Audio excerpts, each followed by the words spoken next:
Hey guys, I'm Kira, this is Fangirl Flails, and today we are flailing about the books that I've read in December. Yes, I realize that it is February.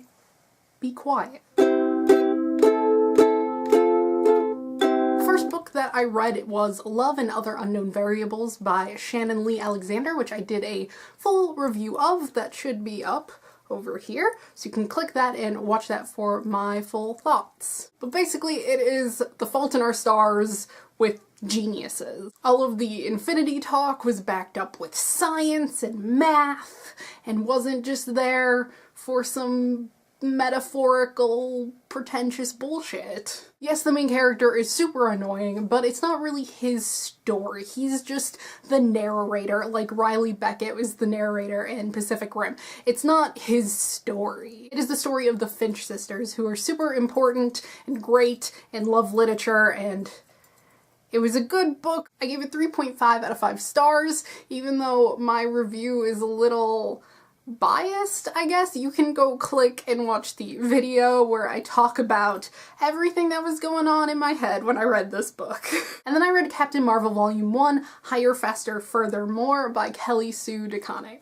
And this made it onto my top 10 of 2014 for a reason. As much as I liked In Pursuit of Flight, which was another volume 1 that Kelly Sue wrote around this time for Captain Marvel, this was everything that I wanted out of a graphic novel. There is an actual plot to this volume, but the most important things are as follows. Carol and Rhodey make out and talk about how she needs to go spread her wings as a space superhero and how they love each other even though they'll be separated. But then Rhodey does not back that shit up because he refuses to take care of her cat while she's away, so she has to bring Chewbacca into space with her. But that's actually a horrible idea because she meets up with the Guardians of the Galaxy and Rocket basically almost destroys her ship trying to blow up this cat. Like, they have an alien girl on their ship that they're trying to deliver back to her quarantine planet, but Rocket will not stop trying to kill this damn cat. I mean, there's some politics going on and some action and adventure, but it's mostly cat action and a lot of Star Wars references. I give this 5 out of 5 stars for obvious reasons. And then because this was in December and it was around Christmas time, I read A Touch of Mistletoe, edited by Megan Durr. This is a collection of holiday short stories published by Less Than 3 Publishing, which is like my favorite because they publish amazingly diverse stories. These range from hella cute to hella sexy, and some are a combination that I like to call hella sexy cute. That was a weird sentence.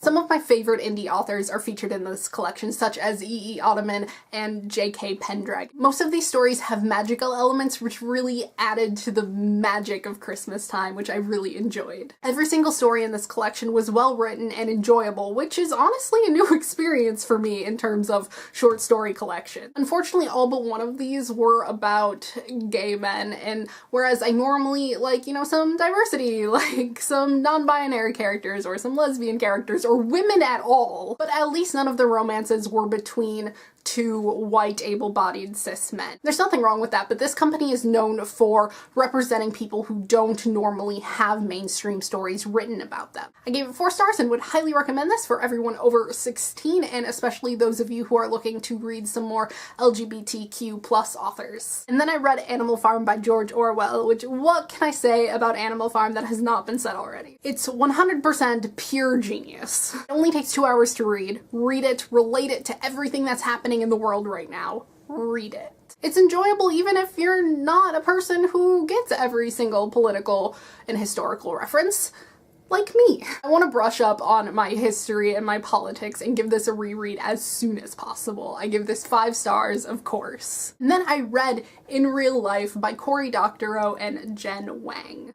Oh, Cory, you have finally written fiction that I like as much, if not more, than your nonfiction. This is an amazingly feminist graphic novel about online role-playing games. Our main character is an adorably chubby teenage girl who joins up with an all-girl guild as an empowerment tool. She befriends an older, awesomely kick-ass girl, and together they kill gold farmers for a third-party company who is not okay with the real-life buying and selling of virtual gold for real money because it's, illegal. However, our main character meets a gold farmer who is actually a poor Chinese boy in real life and needs this job to live. She gets herself way over her head with economics and a culture she doesn't understand. This book does so many things so well, like showing that you can't just go save a country that you know nothing about, and showing that just because you read a Wikipedia article does not mean that you're an expert in anything. It includes all types of gamers, and it has a small subplot about the shaming of casual gamers. This girl standing up for other girls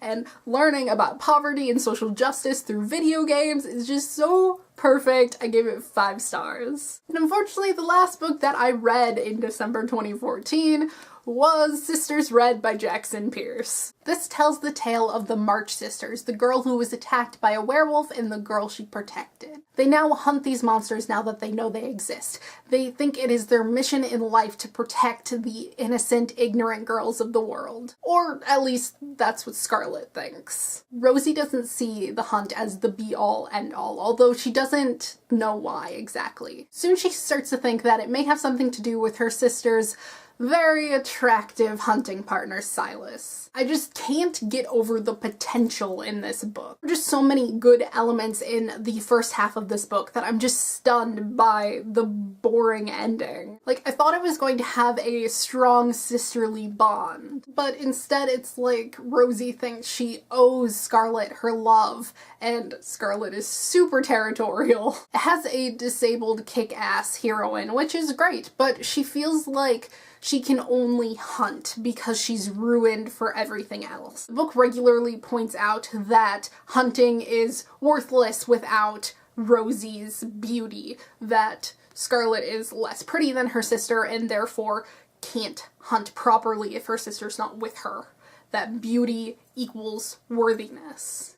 Then there was that weird forced love triangle during the second half of the book. What happened to the cute found family of misfits dynamic where Silas and Scarlet were just taking care of Rosie and Screwtape, her cat, and that there was no sex and it was great and cute and amazing. But no, they had to throw in the weird love triangle, the totally illegal and unrealistic romance between Rosie and this 21-year-old. Then there was that forced weird romance with a guy that Scarlet doesn't even like. If she didn't have the scars and the injuries, I feel like she would actually have gotten a romantic subplot. And at first I was thinking maybe I would do an asexual reading of Scarlet, but then I decided that that would probably be a little problematic because we don't know if she doesn't have sexual attraction or if she just feels like she isn't worthy enough to act on it. At least there were like cool werewolves, like how they were born and how they die, and the pack dynamic was really cool.